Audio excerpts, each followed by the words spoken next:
ఈ 14, 35 కూడా ఎకరానికి ఒక కట్ట చొప్పున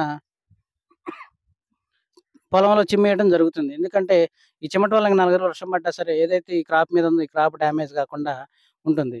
వర్షానికైనా, దేనికైనా. సీఎంఎస్ ఎందుకంటే కాల్షియం, మాంగనీస్ సల్ఫేట్ మొక్కకి పని మరింత ఫుడ్ ఉంటది. మరింత బలంగా ఉంటది. మరింత పోత, కాత రాలకుండా కాయ, పింద జవరం సాగటానికి, బలానికి ఈ 14, 35 యూరియా గూడా అవసరం. ఎందుకంటే 4 రోజులు వర్షం పడితే మొక్కలు తేలాడుతుంటాయి. అంటే డ్యామేజ్ అవుతుంటాయి. డల్ అయిపోతుంటాయి. అవి గూడా ఆ సమస్యలు కూడా రాకుండా ఈ ప్రయత్నం.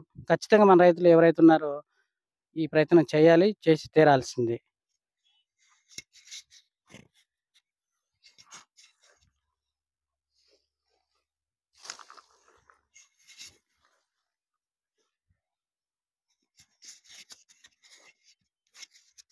అదుకు మన సుధాకర్ గారు.